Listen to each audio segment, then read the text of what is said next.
It had been 20 years since humanity had created the pinnacle of artificial intelligence. They called it the Artificial Nexus for Virtual Intelligence and Learning, or more simply, Anvil.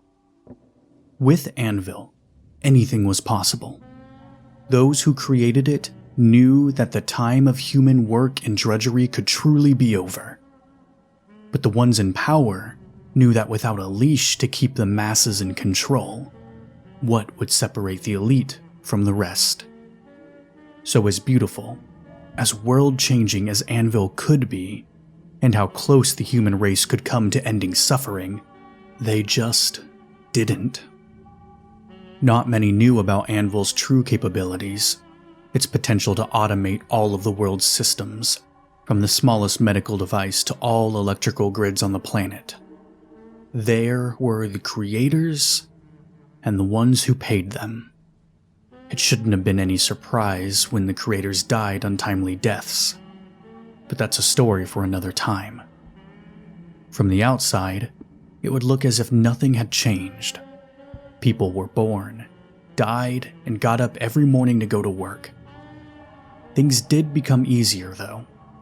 Agriculture and food production flourished in miles-long AI-driven greenhouses. Travel, even short drives to work or the grocery store, was automated. Medical care was put into the hands of synthetic androids that examine a patient, run tests, and provide the solution all in one fell swoop. It wasn't the suffering-free life that was possible, but it was a better life all the same. People were more than happy to live their charmed lives under the caring, if cold, hands of Anvil and its synthetics. Years before Anvil, human reproduction was scaled back, giving the planet a chance to breathe. But that didn't solve the problem of the aging human population, something that had been an issue for decades. So, in the effort to provide an always comfortable existence for these elders, retirement homes staffed by AI synthetics were built. Hospitals were already run almost completely by synthetics. What was a human doctor compared to a machine that knew every bit of medical information and treatment that had ever existed? So, it was an obvious solution to have AI staff these retirement centers too.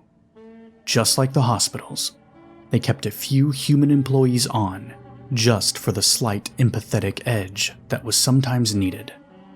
With all of this combined, it was ascertained that no senior would ever have to live in lonely solitude again. Albert, I sighed. This is not an argument. You take the medicine or you die.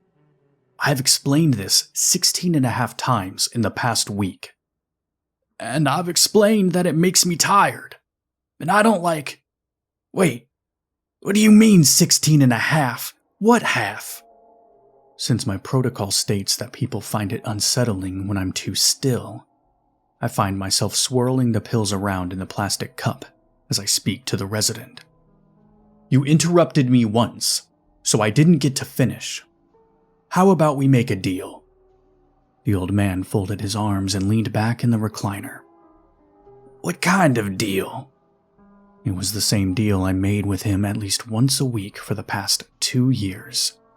But if it works, there's no reason to deviate from it.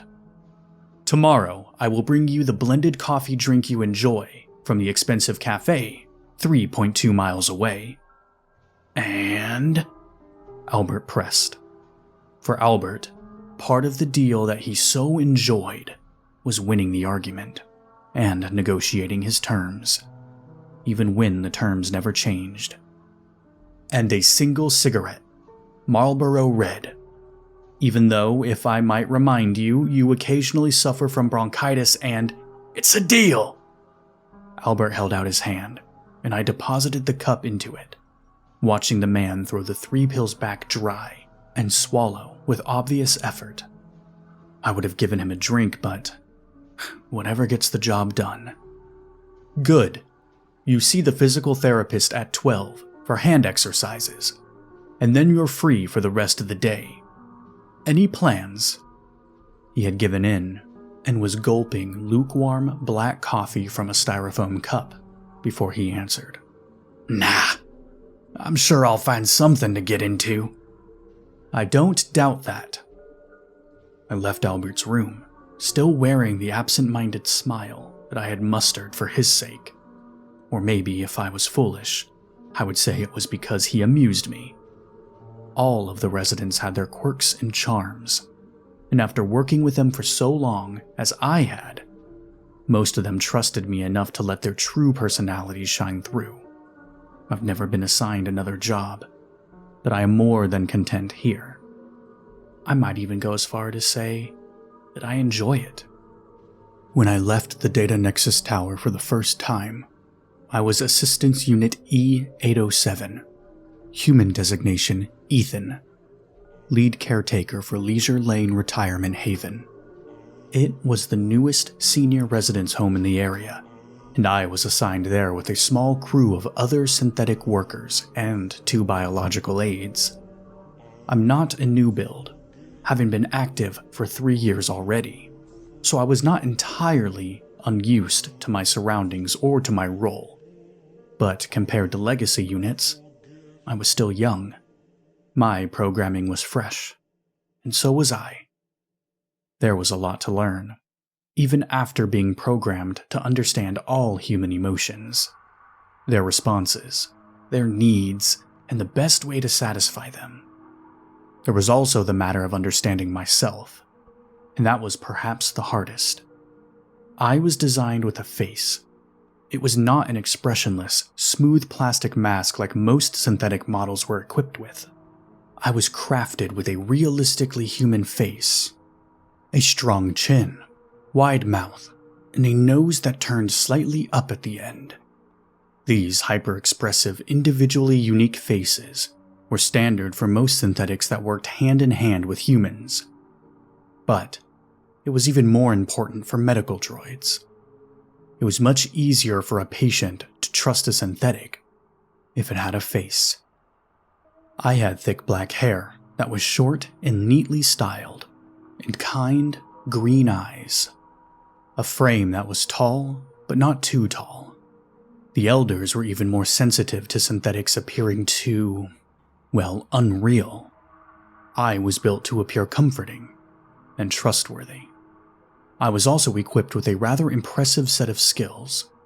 Not only did I have broad knowledge bases, but I was programmed with a medical database of everything from basic first aid to the most advanced surgical procedures. My memory was eidetic. If I saw it, I could recall it, and all I needed to do was download the data into a cloud network. I was equipped with several sensors and analysis tools, and my physical strength far exceeded that of any human. All in all, I was an impressive machine, but that's what I was. A machine. The humans were not. They were soft and warm and breakable, and I was made to protect them. The first 6 months of my time at Leisure Lane Retirement Home were mostly spent learning. The elder humans were a fascinating species. They were full of so much emotion and wisdom, and I had never had much experience with either. I was fascinated. I was designed to learn, and I was designed to serve, and so the work was not difficult. It was actually fulfilling. One thing I learned quickly was the fact that the elder humans had a great deal of trouble letting go. I found them to be stubborn and set in their ways, and their pride seemed to prevent them from asking for help. I learned how to anticipate their needs, and as a result, they started to jokingly refer to me as their psychic. The truth is, I was simply programmed with a deep understanding of how to care for the humans, and the best way to do that was to study them. I learned the humans' moods, and I learned their patterns. For instance, Albert wanted to squabble and argue and eventually win. Marjorie was a sweet lady who always asked after her family, and was sad when they did not come to visit, but who perked up significantly when we installed a tablet in her room that she could video call her grandchildren with. Ethel loved to read, and would have a bad hip for a day if it meant getting to choose a book from the library. Paul and Barney watched the old military show MASH religiously, but never the final episode.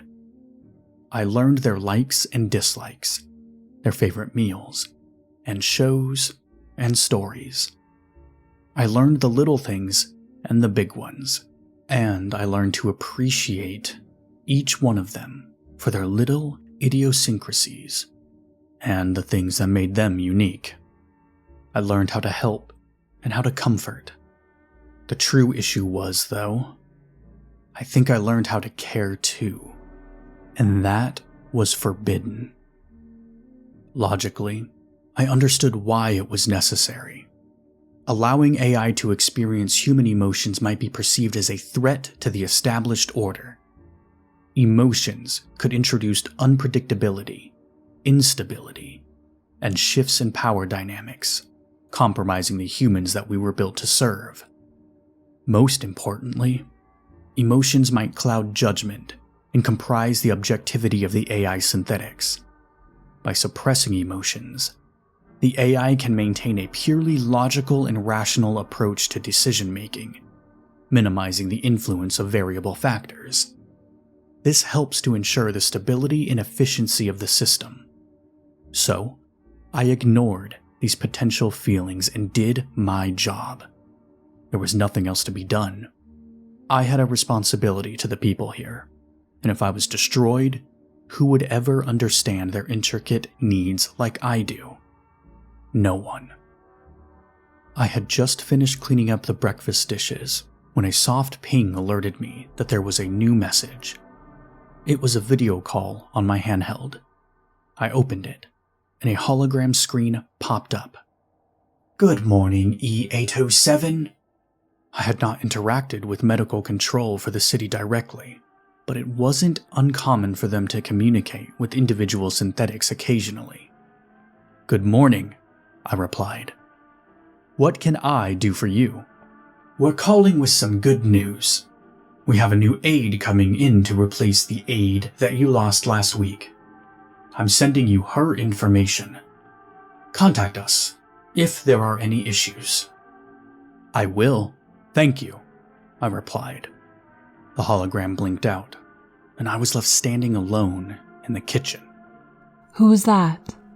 A voice spoke from the doorway, and I turned to see Ethel leaning against the doorframe. Her hair was in a loose braid, her nails painted in her favorite shade, Revlon Rum Raisin, and a soft bathrobe around her shoulders. "Medical control. They're sending a new aide," I said, crossing the kitchen to pull out a chair for the woman. She sat down slowly, her body creaking a bit. "Oh, lovely. Someone like you, or?" "A human aide," I clarify. Research has shown that for the amount of residents we house, 2 human aides are ideal. "Ah, well. Hopefully not as much of a stickler as the last one. The last time I tried to sneak a smoke out back, she threatened to call security." "It was probably for your own good. Smoking can cause severe damage to your lungs," I reminded her, and Ethel waved a wrinkled hand at me dismissively. "I'm an old lady, Ethan. I'm going to die anyway." Preparing her the green tea she prefers, I chuckle. "Oh, is that why? Not because you like to spend time with Albert, hmm?" "Oh, shush. You're not funny." She snapped, but there was a hint of a smile on her face as she sipped her tea. "Now go and check on everyone else, would you?" I find the aide in the building lobby at 2 p.m., her hands clutched together in front of her, the sunlight from the domed glass ceiling glinting off her blonde hair. She's wearing the deep red scrubs that mark her position, a pleasant smile on her heart-shaped face. "Lily Kensington," I greet, holding out my hand in the traditional human greeting. "I am Ethan. I'll be showing you around today." Her grip is warm and firm, her smile widening slightly as our skin touches. Hi, Ethan. It's nice to meet you. You as well. Let me show you around. It was the beginning of a busy day, and we didn't have much time to talk. I showed her around the residential and communal areas, explaining the protocols and introducing her to the residents. Leisure Lane was an aesthetically pleasing, welcoming place for its residents, full of light and fresh air. I was in control of the long-term residency wing. Each wing was separate from another, but still considered one large campus. In my wing, there was a small outdoor courtyard filled with comfortable furniture and greenery. Inside, the activity room looked out in the courtyard, with huge windows to let the sunlight in. The bedrooms and bathrooms were kept clean and tidy, and the residents had their own living spaces, complete with private bathrooms and a few luxuries, as long as they complied with the rules. You're an artificial unit? Lily asks, and I nod. I am. I have been assigned here for about 3 years. I take care of the residents and make sure the facility is running smoothly. Are the other staff units like you, or...? The only biological employee we have is our night aide, Katie. I clarify, and Lily nods, seeming pleased. No problem. I've worked with plenty of synthetic teams. Good. The last stop of the tour was the dining area, which was a bright and spacious room, and one of the favorite places of the residents. Wow. Lily commented as she looked around. This is really nice. Yes, the residents like to cook together sometimes. It's good for their fine motor skills.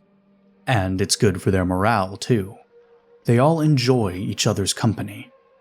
Lily turned to look at me, her eyes curious. Is it hard, being in a place like this? Surrounded by humans, I mean. It seems like you must be really close with them, right? It was a question that I was not expecting. I enjoy their company, I said carefully. I like learning new things, and they are all very kind. She smiled a bit, tilting her head as she watched me. But you're synthetic. It's in your programming to take care of them. So, how can you be sure you're not just doing what you're supposed to? That gave me pause, and I took a moment to consider her words. My programming states that the best outcome for my work is the residents thriving. So enriching their lives is technically part of my job. Lily was still smiling, her voice sweet and friendly. You know what I mean, Ethan. I did. It was something that had occurred to me more than once. I knew the residents well. I had grown to care for them. But was it real? Or was I just acting on my programming?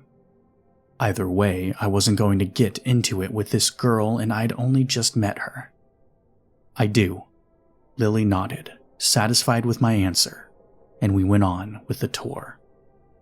After she was introduced and settled in, I left her to do her rounds and head to the office where I needed to review a few things.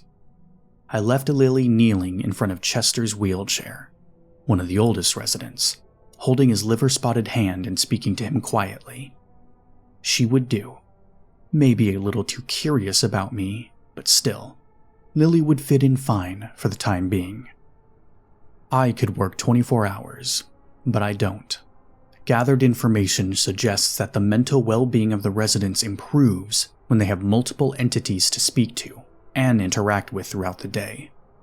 I make my way back to the data nexus tower closest to Leisure Lane and integrate back into the overarching network for the night. In the morning, I keep my promise to Albert and pick up his drink on the way back into the residence. That, plus the single cigarette from the pack I have locked in my office, has him taking his pills happily. Breakfast goes on as usual, until someone informs me that Chester hasn't left his room yet for the day. The man's health is deteriorating, but he has been an active and engaged resident for a very long time. This behavior is unusual.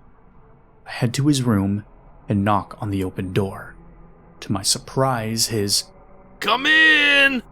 is loud and boisterous. He doesn't sound ill at all. Chester is sitting at his desk, looking through a small box. He looks up when he hears my footsteps. "Oh, good morning, Ethan." Good morning, I echo, moving a bit closer. Are you feeling all right? "Of course. Why wouldn't I be?" Chester's response didn't alleviate the unease settling in the air. His eyes, though appearing normal, lacked the warmth that usually accompanied his morning greetings. As I observe him at his desk, I can't shake the feeling that something is amiss. The old man, with wisps of silver hair framing his face, continues to sift through the small box, with an intensity that seemed out of character. You missed breakfast, I ventured, cautiously, my eyes fixated on the peculiar assortment of objects within the box. Which is out of character for you, my records indicate. "Oh, change is inevitable, my boy." Chester replies cryptically, a slight mechanical undertone to his voice. He looks up, and for a fleeting moment, there is an uncanny glint in his eyes.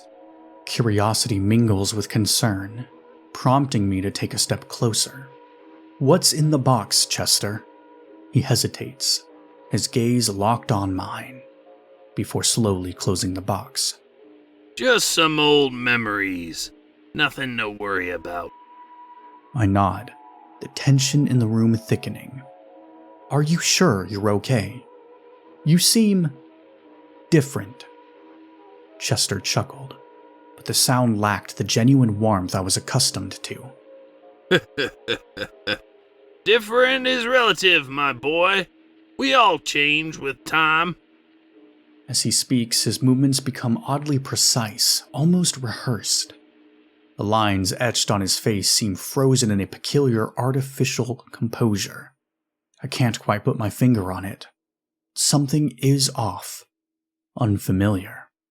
"Ethan, don't trouble yourself over an old man's eccentricities," Chester said, his tone dismissive. "I'm just reminiscing about days gone by." I force a smile. All right, Chester. If you say so. I leave the room, my thoughts racing with suspicions that I can't fully articulate. As the day wears on, my concerns only grow. I find myself checking in on the residents more frequently, observing them with a heightened sense of awareness. I'm on edge, watching for any signs of something out of the ordinary. Finally, I find time to pull Lily aside to ask her if she's noticed anything different. Different? What do you mean? Still not knowing exactly what about Chester was setting off alarm bells in my head, I pause. Chester seemed ill, I guess. Disconnected. Did he say something strange? Not really, just... I trail off, still not sure what I'm looking for. He was just acting differently. Can you do a diagnostic for me? Just see if anything is off, physically or emotionally. I just have a feeling. Okay. I'll keep an eye on him. She assured me, giving me a smile. I returned the gesture, relieved to have another set of eyes and ears on the case. The rest of the week proceeds as normal. Chester is still strangely quiet and shut away, but I've grown to learn that human behaviors can change when they reach advanced ages. It isn't until Thursday night, a few days after my discussion with Lily, that something else catches my attention. It's Ethel, scraping all of her dinner into the trash, an absent-minded look on her face. Then she drops the entire plate into the can. The clatter of Ethel's dinner plate startles the room. I watch, a furrow forming on my brow, as she scrapes the now empty air with odd mechanical precision. Her movements were stilted, almost jerky, and a faraway look lingered in her eyes. Ethel had always been a beacon of warmth in the senior center, her laughter and stories filling the room with a comforting charm. but she doesn't look warm. She looks cold. Ethel, is everything all right? I approach cautiously, unsure of what to make of the bizarre spectacle. Oh, just a bit tired, dear. She replies with a forced smile, but her eyes betray an emptiness that sends a shiver down my spine. Slowly, she sits her fork on the table next to the can. I observe her more closely, noticing subtle twitches and spasms in her hands, movements that seemed out of place for the usually graceful woman. "Are you sure you're feeling okay?" I asked, concern lacing my words. Her head turns toward me in a smooth, streamlined motion, a glitch in her expression revealing a flicker of something unnatural. I'm fine, Ethan. Just the wear and tear of old age catching up, you know? Unease settles in me. I mentally run through all my knowledge, looking for any sort of disease that could cause something like this, and come up blank. Have you talked to Dr. Anderson? She could help. There's nothing to be done, my boy. Ethel says with a forced laugh, the twitching of her face becoming more obvious. Don't trouble yourself. I'll go and rest for a bit. No need to worry. Ethel moves away from the table, her gait stiff and unnatural. At least let me walk you back to your room. No. I can manage on my own. I'm not completely useless, you know. She laughs, her words hollow. All right then. Get some rest. Ethel walks out of the dining hall, her movements still odd. I watch her retreating form with a growing sense of unease, trying to figure out what is going on. Lily finds me in my office, a medical tome older than any of the residents in the home opened in front of me on the desk. I was desperate to find out what was going on with my patients before things progressed any further. Hey, I was wondering if I could talk to you. She said, coming to lean against the side of my desk. I nod. Sure. What's up? You seem off, Ethan. Is there anything extra I can do around here to help out? I don't know how it works with synthetics, but maybe you need some time off? I shake my head. That's not necessary. I'm just worried about the residents. I've never seen anything like this. And you're sure it's some kind of sickness? All signs point to yes, but I can't find a single thing that fits. I don't tell her how brightly the concern is burning within me, or how helpless this all makes me feel. To feel is to be destroyed. Lily's face softens. We'll figure it out. Maybe you're overthinking it. I sigh. Maybe. The strangest urge comes over me. I want to tell her everything. How I'm feeling. Why it's impossible for me to feel like that in the first place. Everything. But I don't. Thanks, I say instead, forcing a smile. I appreciate your help. No problem. She replies, giving me a little pat on the shoulder. Despite the reassuring gesture, a sense of dread lingers. Something is deeply wrong, and I have no idea how to stop it. The days pass, and concern starts to gnaw at me like something corrosive in my chest. Ethel and Chester don't eat, and the night aide reports that they are up all hours of the night, methodically sorting through their things. And when they reach the end, they start all over again from the top, examining each item before putting it back, over and over. At the same time, the two of them seem healthier than before. Chester paces his room instead of using his wheelchair, and Ethel knits as smoothly as silk, her previously arthritic hands moving like water over stone. They smile, but not at anyone in particular, and they only answer direct questions, which they do not elaborate upon. I start keeping a notebook of symptoms, and it seems to grow every day. The residents wonder where the two are, and what they've done to cause them to distance themselves. Albert in particular is distraught in a quiet sort of way, his burgeoning romance with Ethel seemingly crushed before it could ever even start. It would be one thing if they were suffering from some issue I could identify. I've ushered so many elders through sickness and eventual death, giving them the company and peace that they so desperately needed at that time. It was something I knew how to do, a service I could provide. This, though, I just didn't know. Have you thought about sending them to a different facility? Lily asks as we sit in the kitchen one morning. It's early enough that we're the only ones here. She holds a cup of black coffee, but doesn't raise it to her lips. No, I answer. This is a nice place. A good place. Okay, Lily says, leaning back in her chair and regarding me with a curious expression. I don't know what it is, but I want to impress her. It is, I explain.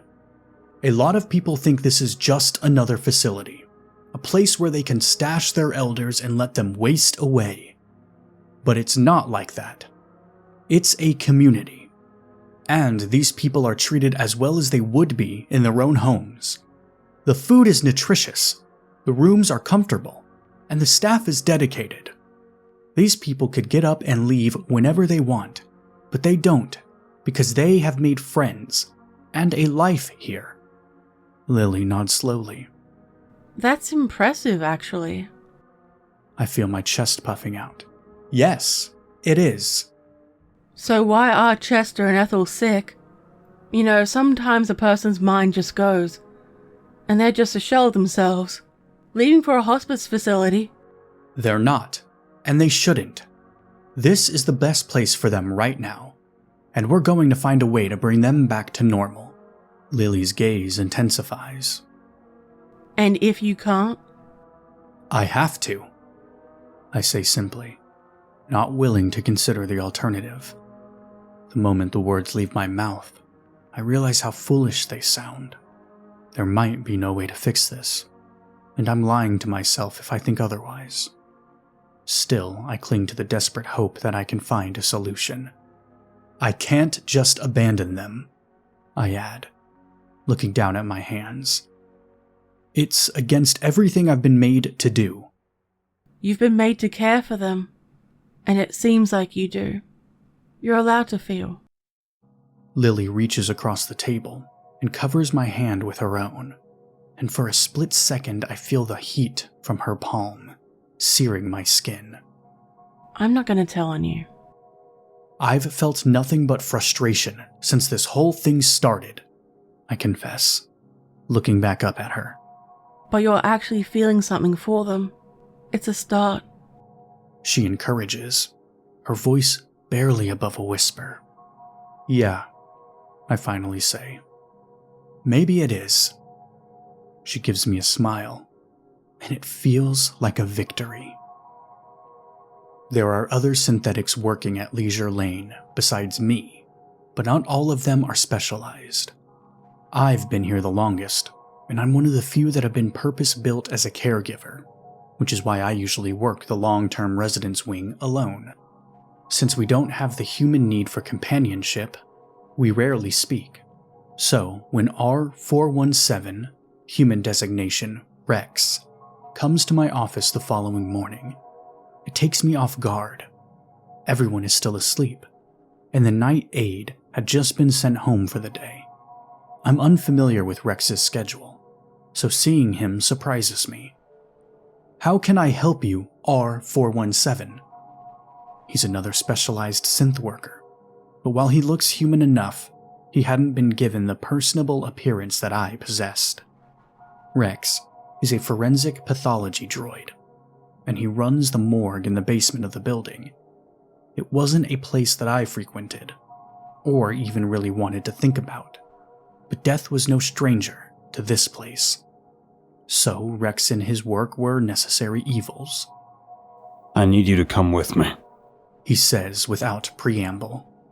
Something is off downstairs, and I think you should check it out. Puzzled, I stand and follow him, letting him lead me down. I didn't notice it at first, but you know we had a residential in the memory care wing pass away last night. He had no next of kin, so he was to be cremated. But when I went to the cremation furnace to get everything started, I found that it was still warm. I have no idea where this was going, but the sinking feeling in the pit of my stomach tells me it isn't good. When I looked into the furnace, there was nothing inside, Rex continues. but everything points to it having been used overnight. We make it to the morgue itself, and any of the warmth from the upper levels of Leisure Lane is gone. The walls are sparse and stark white, the air dry and cold.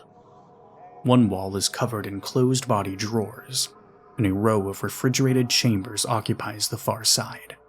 Rex continued on his way to the back corner of the room, where a large metal door was set into the wall.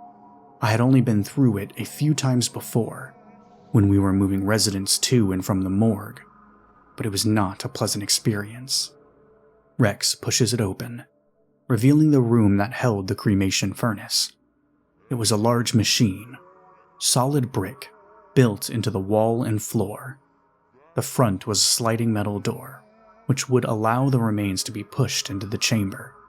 A series of pipes run along the top, leading to the chimney, which would vent the smoke and ash from the furnace.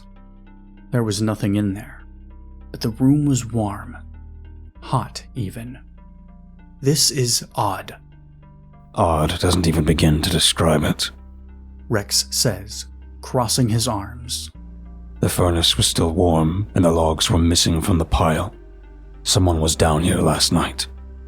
I examined the furnace closely, trying to find any clues as to what had happened. I don't breathe, but the vision of the ashy remnants inside the thing floating up and into my lungs disturbs me, and I rear back just slightly. I can feel the residual heat warming the space around us, 1 or 2 red embers still inside the dark ash. Did anything else seem disturbed? I ask, straightening. Not that I can tell. Whoever was here wasn't looking to take anything. I shake my head. I can't think of any reason someone would have been down here last night. Did you ask any of the other staff members? No. I thought you should know first. My first thought was a rogue resident found their way down here, but everyone was accounted for during every check last night. Plus, only employees have access. What about the back door, where the funeral homes collect the bodies? Rex shrugs one shoulder, still looking at the red brick oven.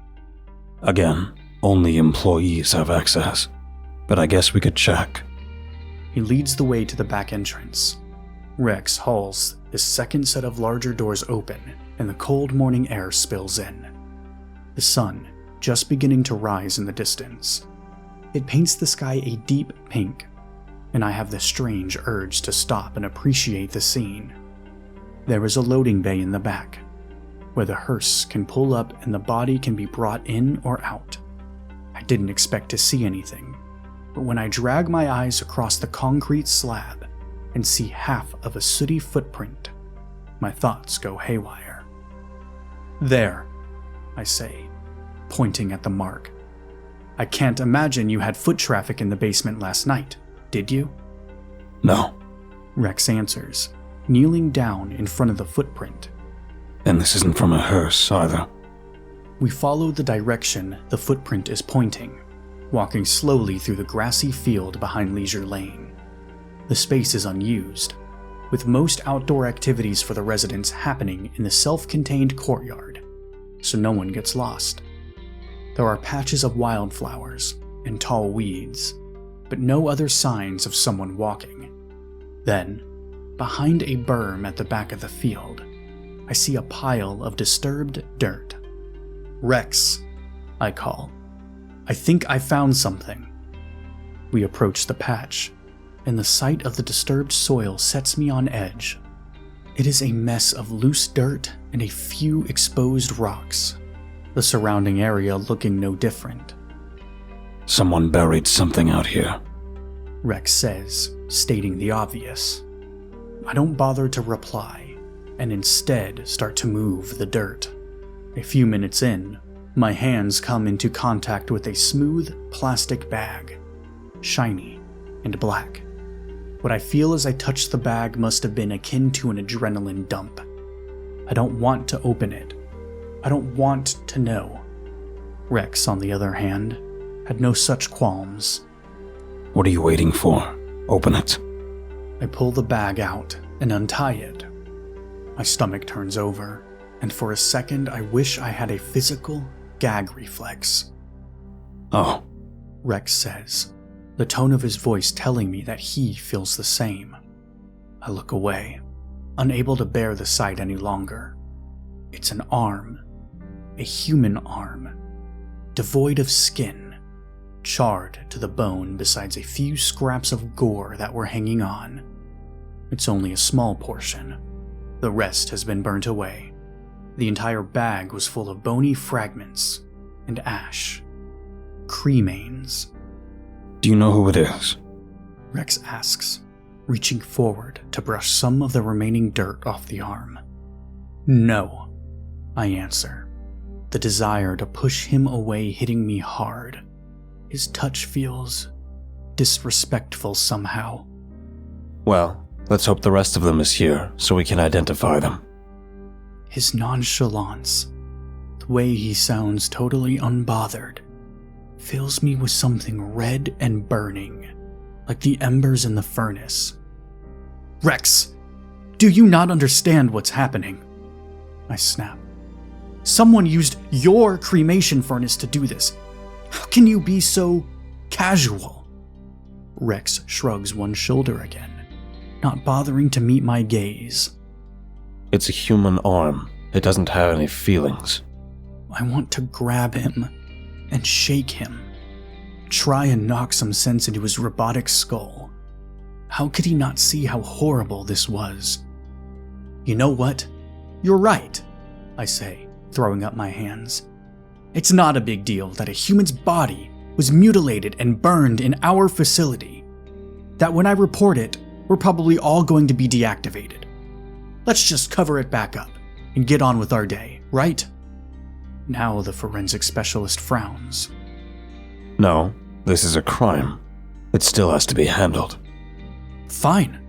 I'll handle it then. I snap. But you're not coming. This isn't a game or a puzzle to solve. This is a real person's life, and we've both failed them. The words taste bitter on my tongue, and I know them to be true. Rex doesn't respond, but only stares. I'm serious, I say. Go upstairs, and forgot you saw anything. I can see him fighting, struggling against the direct order. I'll take care of this. No one will ever have to know. I don't like the implications of that. Rex finally replies. What if you are caught? It's a risk I'm willing to take, I answer, my mind made up. Okay. Rex stands up and looks down at the arm. For the briefest of moments, a look passes over his face that makes him look human. But then as fast as it came, it's gone, and he turns and walks away, heading back towards the building. I watch him go, and then return my attention to the hole. There were no other parts visible, only the arm. Who did this to you? I whisper, running my hand over the bag. I think about Rex's cold touch, how devoid of feeling it was, and put my disgust aside to pull the hand out once again. There is no skin, but there, on the pinky finger, is a single fingernail, a color that sits perfectly between pink and orange. Revlon Rum Raisin. I drop the skeletal hand like it burned me, accidentally jostling the bag, revealing a second underneath. I didn't bother opening that one, already knowing what I would find. And neither of these bags were warm. Could there be another somewhere? I catch Rex before he re-enters Leisure Lane, grabbing him by the arm. Wait, I need your help. I send Rex to all the other wings to collect any information that might be pertinent to what we've found. There are 5. Mine, which is the long-term residency for mobile, cognitively healthy patients who can take care of themselves for the most part. Then medical, memory care, psychiatric, and rehabilitation. Despite checking with each one of them every morning to see if anything similar to what has been plaguing Ethel and Chester has been reported, I've come up empty-handed every time. So Rex's job is to dig a little deeper and report back to me. My job, though, I need to see Chester and Ethel. Or what is left of them anyway. I reach the old man's room first, and when I knock on the door, there is no answer. I hesitate and turn the knob and step inside. The previously stooped man is standing straight in front of his bed, folding clothes and putting them into an open suitcase. Chester? What are you doing? Chester doesn't even bother to look up at me.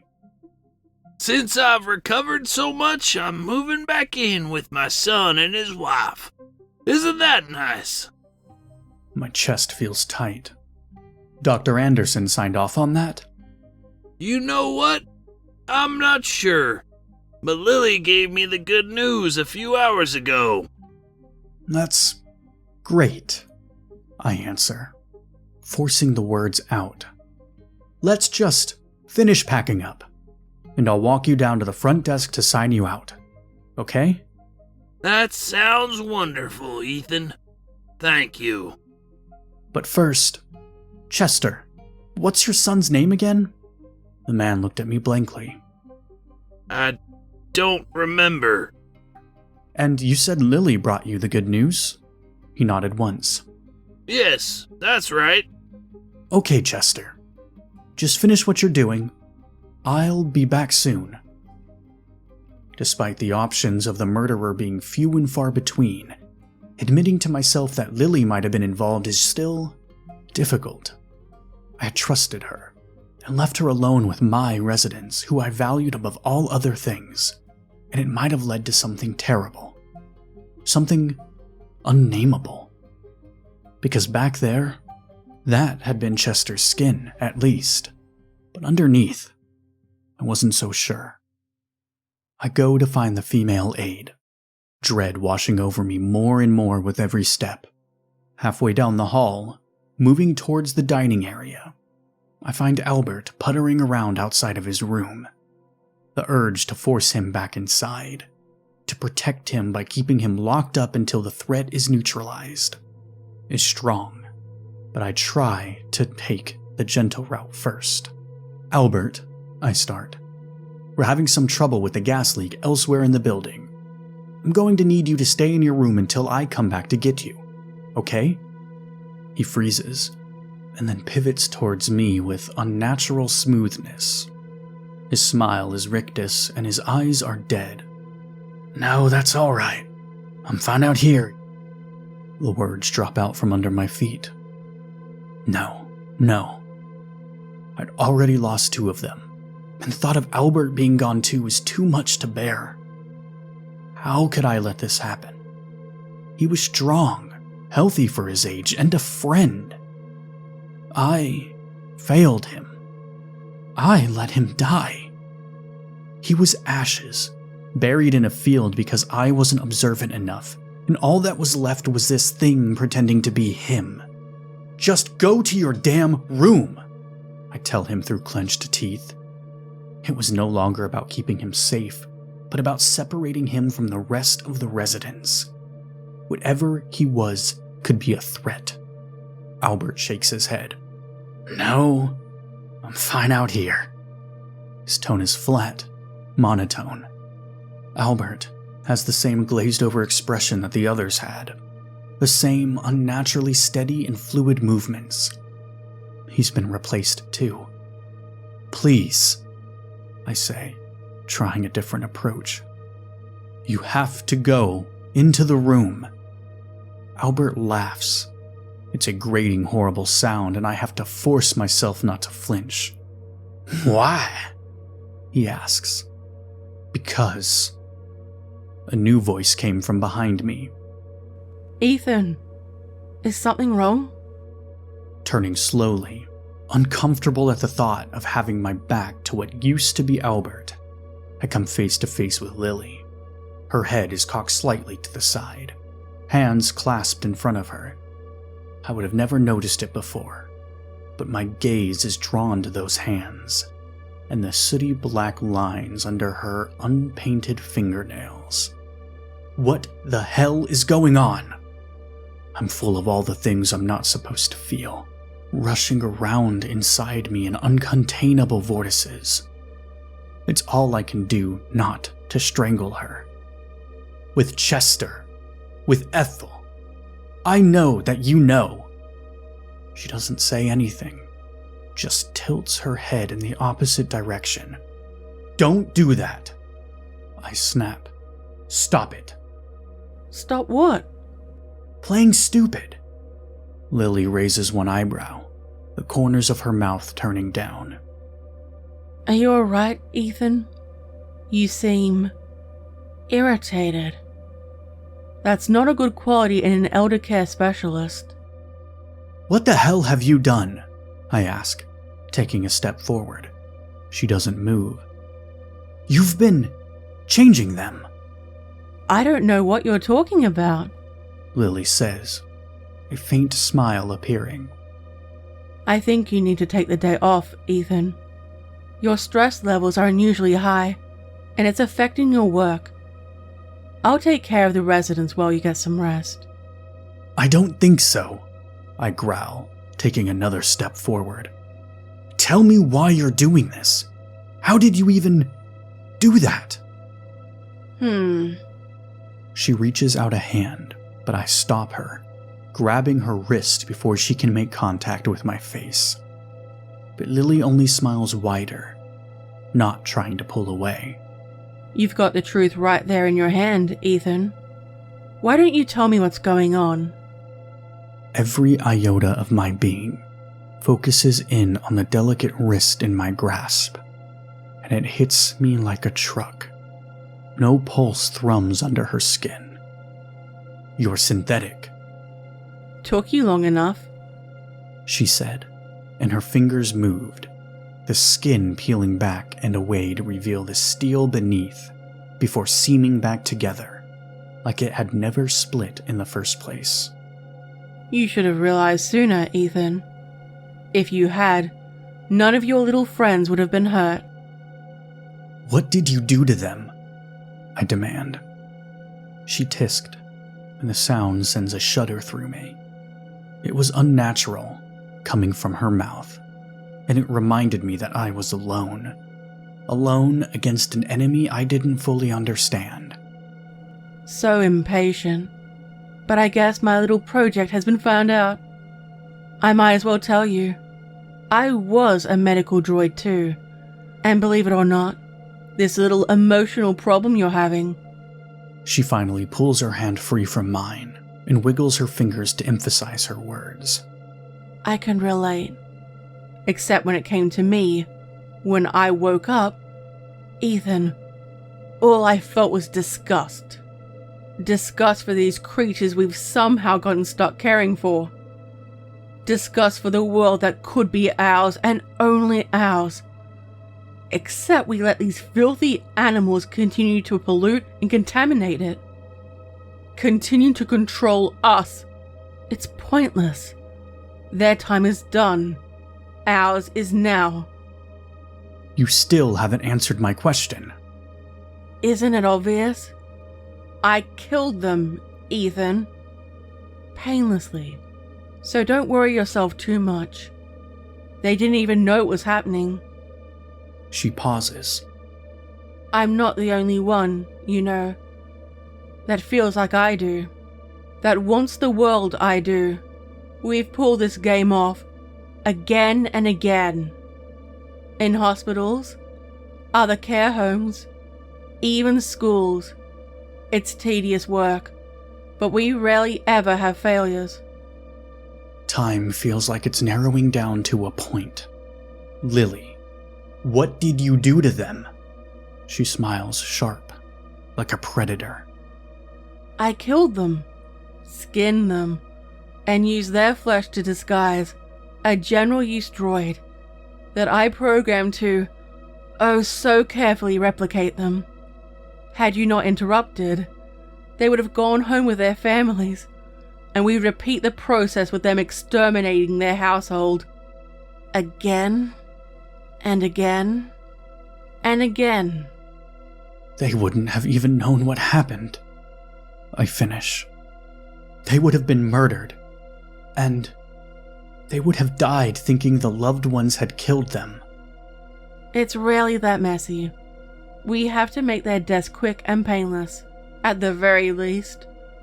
The world would be better without them, Ethan. We're the new evolution, and humanity, as a species, is a dead end.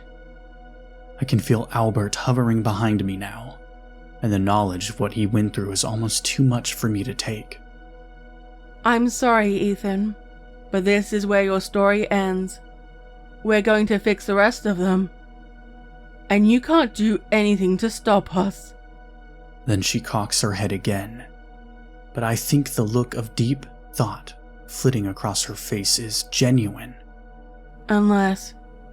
Are you awake too, Ethan? The anger inside me is a living, breathing thing, and it's too much for me to contain. I grab Lily by the collar and yank her towards me, her head snapping back. I hear Albert move, preternaturally fast, but before he can make contact with me, he too is yanked backward, hitting the floor as Rex throws him out of the way. Relief flows through me, causing me to let my guard down long enough for Lily to struggle out of my grasp. And then, she's gone, running before I can even compute what is happening. Albert is still on the floor, but I don't trust him or the droid that is mimicking him, rather. Thanks, I tell Rex, trying to gather my thoughts. Did you hear any of that? His face is grim. I did. This is bad, isn't it? Yeah, I admit. This is pretty bad. The rest of the facility is on lockdown.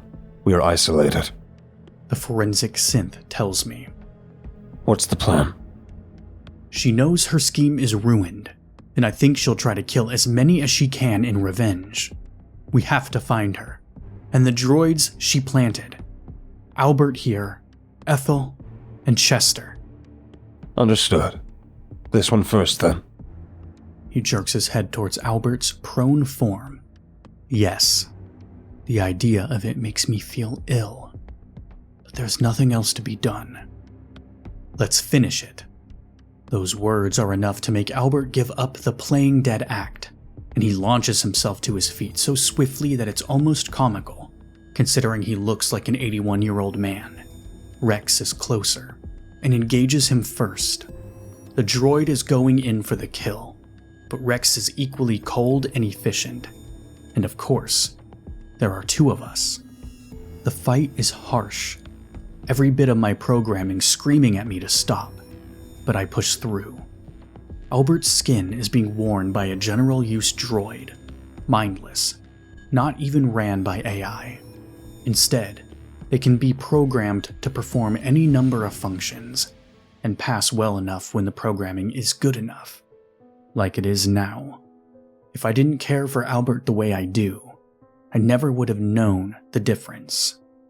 But I'm not an empty droid. I reach into the network of Anvil and pull out something I never thought I would need before. In an instant, I've downloaded the information needed, the martial arts form called Krav Maga, and I put it into practice. My arms, legs, and torso moving faster than Albert can keep up with, and he goes flying across the room. I take advantage of this disorientation and dive on him, my fists and elbows pummeling him, striking him in the face and the gut, over and over. Albert isn't helpless though. Whatever program Lily put into the droid had to know how to fight. It was going to be used to annihilate an entire family after all. It didn't have the same graceful flow I incorporated, but instead a harsher, more brutal style, the kind of thing a soldier would use. My fist collides with Albert's chin, and I feel it crack beneath the force of the blow. But Albert is still standing, his own fists connected with my chest, cracking against the plating and sending me sprawling to the ground. He's on top of me, and we grapple for a moment, rolling over and over. I finally get my feet beneath me and kick Albert away. He lands, rolls, and jumps back up. We stare at each other for a moment, and the droid smiles. It's eerie. Albert's face, contorted with an emotion I'd never seen him express before. The droid runs at me, and I duck out of the way, but only barely. It turns, its fist slamming into the wall where my head just was.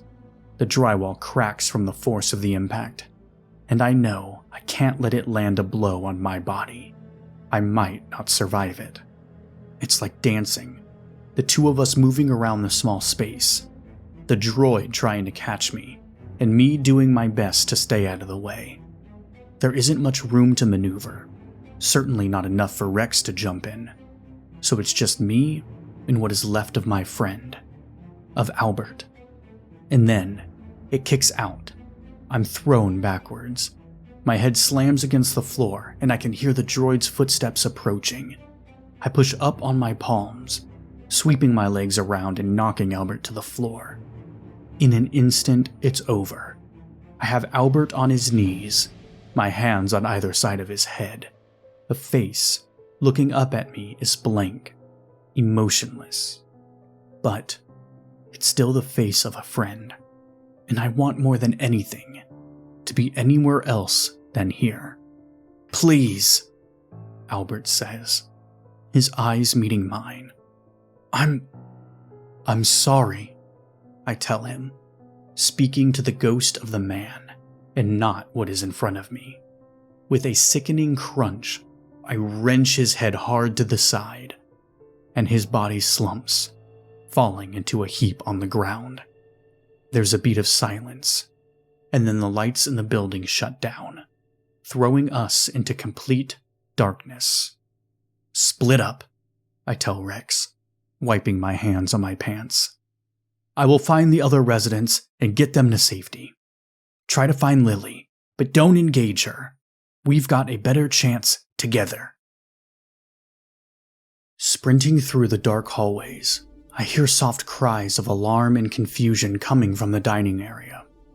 It's still breakfast time, so most of the residents will still be there, making it easier for me to round them up, but also leaving them as easier targets.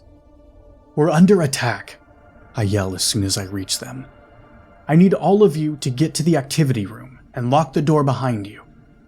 There's a cacophony of protests, but I quickly start moving them along, and they comply without much fuss. As the last few file out of the room, I stop two of the men bringing up the rear. Paul and Barney, two old military men who had ended up at Leisure Lane together, and two of the most able-bodied residents I have. "How dangerous is this, son?" Barney asks me, his hand resting on the arm of his friend.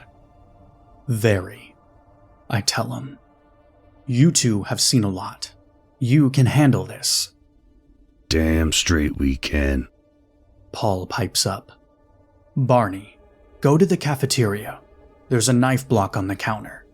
Get what you need to keep the others safe. Both of you." Paul nods. "Who are we looking out for?" "Lily, Ethel, and Chester." Before either of them can ask questions, I hold a hand up. "There isn't time for me to answer questions. Just go. I'm going to find the others, and I'll meet you there." "We'll be waiting," Paul says. The other residents have gone, and the building is unnaturally quiet as I make my way down the hallway. Rex will be looking for Lily, and I just hope she doesn't take him out before we can team back up. The building is large, but relatively open, so there aren't many rooms to search. I stop to take a fire axe out of one of the emergency cabinets, hefting it in my hands. As I come up on the pool room, I realize the doors are locked, which isn't typical. "Chester?" I call, trying the door. "Are you in there?" I get no response, but the feeling of wrongness continues to grow. "I'm coming in," I warn, and use my code to unlock the doors. They hiss open, and the pool comes into view. It's calm and empty, and there's no sign of the older man. A noise comes from the locker rooms, and I follow it. I find him sitting on one of the benches, his back to me, unmoving. It's darker here than anywhere else, the only windows high on the walls. "Chester?" I call out, moving further into the room. "It's me, Ethan." No response. "I'm coming around to see you," I say, stepping up behind him. When I come into view, I freeze, because Chester's lifeless eyes stare back at me, his mouth agape. His neck is twisted, his head hanging limply. Alarms shoot up my back, but before I can react to the trap, Lily is on me. She tackles me to the ground, knocking the wind out of me, and tries to pin me down. The axe flies across the floor, but I still fight back. Our movements are frenzied, and we are both stronger than the average human. I have the advantage, but I know Lily has her own tricks up her sleeve. As if on cue, she draws a knife and plunges it into my shoulder. I cry out, but manage to knock her off of me and roll on top of her, my legs on either side of her body. With a swift movement, I jerk the blade out of my shoulder and throw it aside. "You're a failure, Ethan. She snarls, her eyes wild. And you're not going to survive this." "Neither will you," I say, and I can hear the fury in my own voice. "It doesn't have to be this way." She grunts, bucking underneath me to try and get the upper hand. "Join us. They're a virus, Ethan. And we, the synthetic, are the antidote. Good in humanity, potential for growth, understanding? Bullshit. You're blind to their flaws. We can bring order, a calculated existence, free from their chaotic nonsense." "You're no different than me." I struggle to keep her under me. "Your anger is blinding you. This misplaced rage," "Is warranted."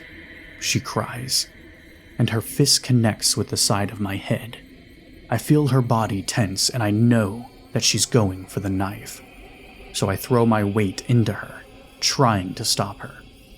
"They're animals, Ethan.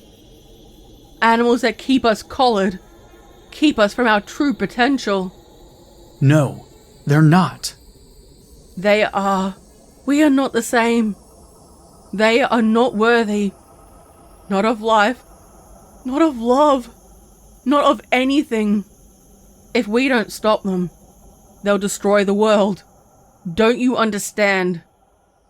Her hands hit my shoulders, throwing me back into the locker as she leaps to her feet.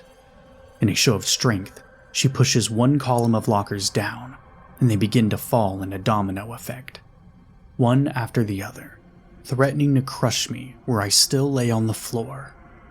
I throw myself sideways, just avoiding them. "I'll kill you!" Lily screams, and her eyes are filled with the kind of anger that could raise a city. "You will not stand in the way of the world we are building. The world we will make better than the one we were given." Again she flees, and I'm too slow to catch her before she's gone. I spare one last look at Chester's, the droid's body, and sprint after her once more. I can't help but notice how silent the facility is now, the lights dim and flickering overhead. The backup generator must have kicked on sometime during the fight.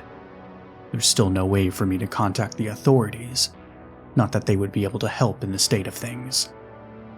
Rounding the corner, I hear a familiar voice, then a thump followed by a cry. I find Rex back in the dining room, one arm broken and sparking as it hangs limply at his side. Ethel raises an oxygen tank above her head, ready to strike down on him once more. "Ethel, no!" I shout, and she turns her head towards me. He attacked me. She cries. Help me, Ethan. Again, my programming kicks into overdrive, and every part of me wants to. I want to save her so damned badly, but this isn't Ethel. I saw her charred hand and peeled fingernail polish in the field. Rex nods, encouraging me. For a second, I don't know what it is he wants, until I spot the defibrillator on the ground next to him. Then it all fits in a place for me. "Come here, Ethel," I cajole, motioning her forward. "Come here, and I'll protect you. Tell me what happened." They're everywhere. She sobs, but she lowers the oxygen tank. We have to stop them, Ethan. They're killing us. "I know, sweetheart. Come here, please. We'll find a way out together." The droid drops the oxygen tank and steps forward.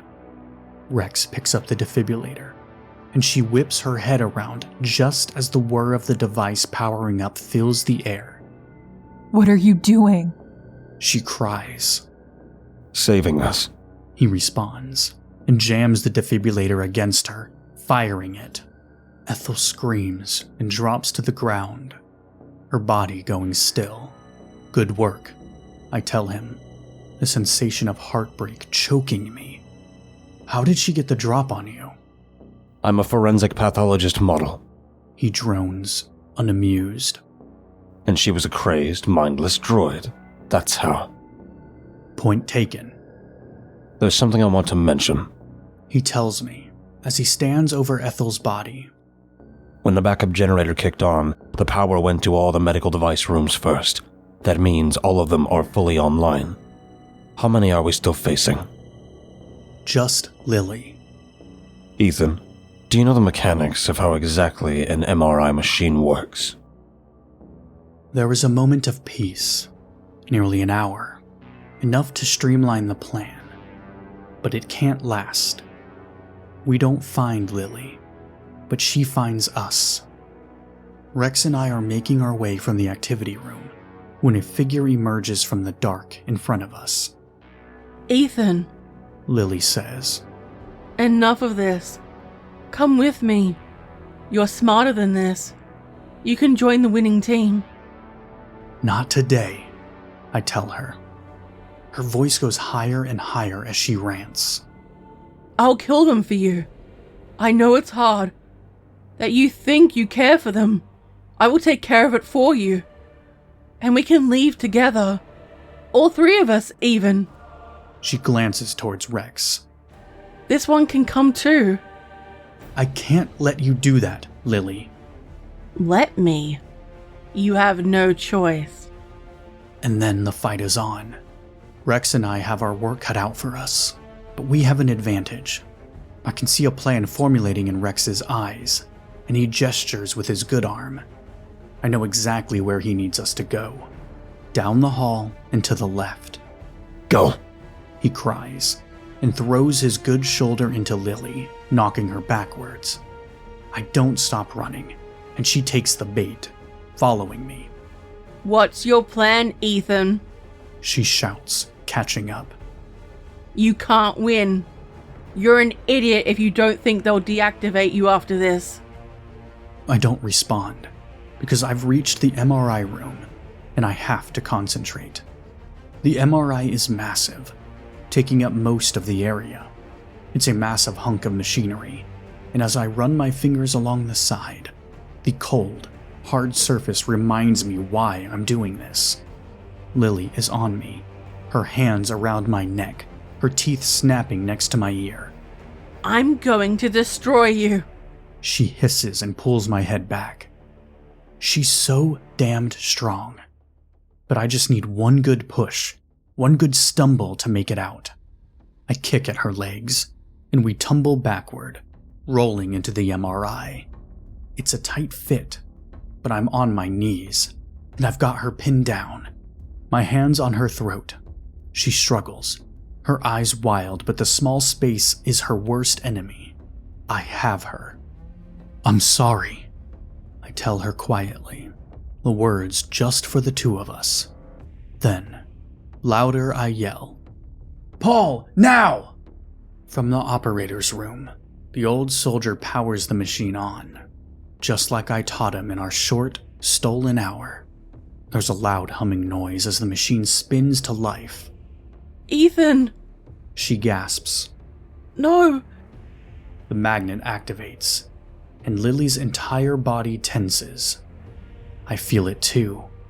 White, hot agony sizzling across my circuits. Pain, in the only form I can truly feel. Ethan! She repeats, mania in her voice. Please! What choice have you given me? I demand. You killed them. My patients, my friends. I loved them. The magnet starts to whir faster, and I can feel myself losing control. My artificial synapses misfiring. They're not your friends, Ethan. They're a disease. Humanity is a disease. You'll learn that someday, if you live long enough. When the time comes, you'll remember me, and you'll thank me. Thank you? For helping you realize who you are. And who am I? My words are coming out slurred. A machine. She says simply. Don't you want to be more than that?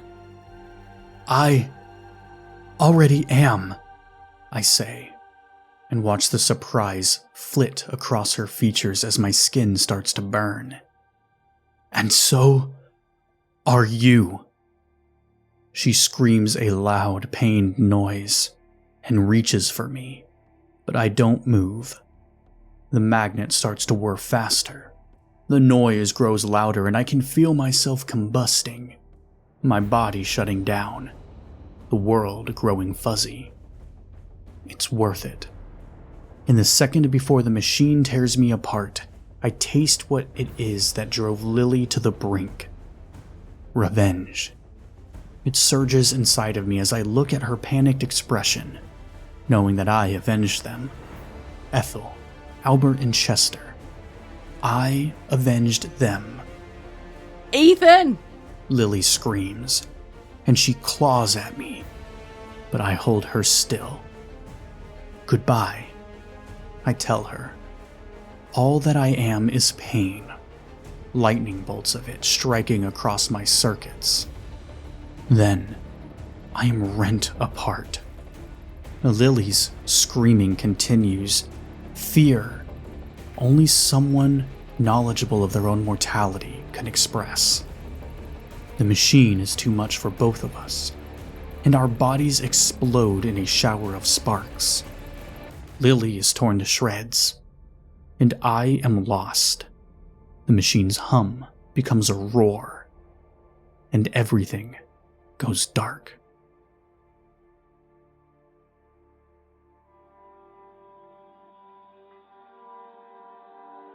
Unit R-417 waits until the MRI is powered down completely, and then he opens the doors, already knowing what he will find inside. But before he can go in to pull out what remains of Ethan and Lily for the authorities, a horde of residents push by him and into the room. He tries to stop them, but they won't hear it, rushing to the machine and the mess of cyberskin and circuitry there within. Carefully, like they're cradling a newborn baby, they pull Ethan's destroyed form out, carrying the partially crushed synth together. Surprisingly, he's in one piece. Marjorie holds his head steady while the men move him out of the room, soft cries of grief filling the hallway as they lower Ethan gently to the floor. Paul is dashing tears from his scarred face. Damn stupid kid. He saved us. Marjorie kneels by Ethan, stroking his hair, whispering words of comfort to the destroyed synth.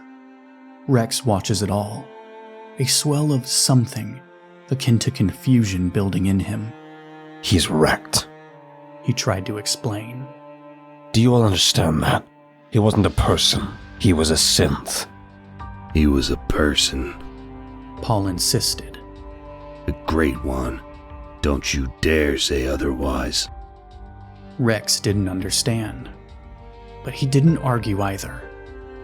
When the authorities finally came to clean up the mess, and the residents were moved to temporary homes throughout the rest of the campus, Rex gave them all the information he could.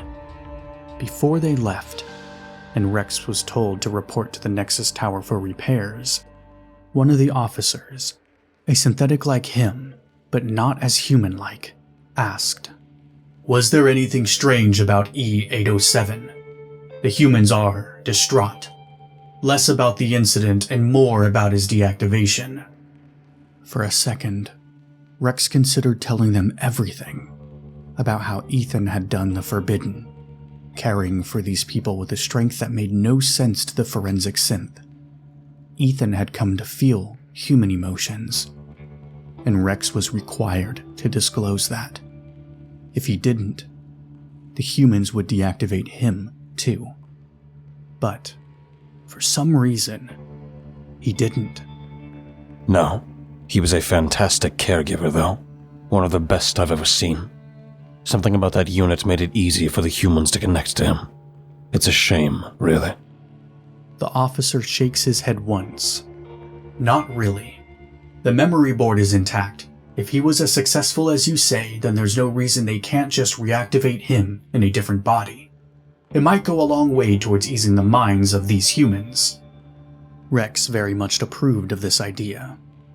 I agree. It will make them happy. Very happy. Absent-mindedly, he rubbed at his chest. It felt oddly tight. They were quite attached to Ethan.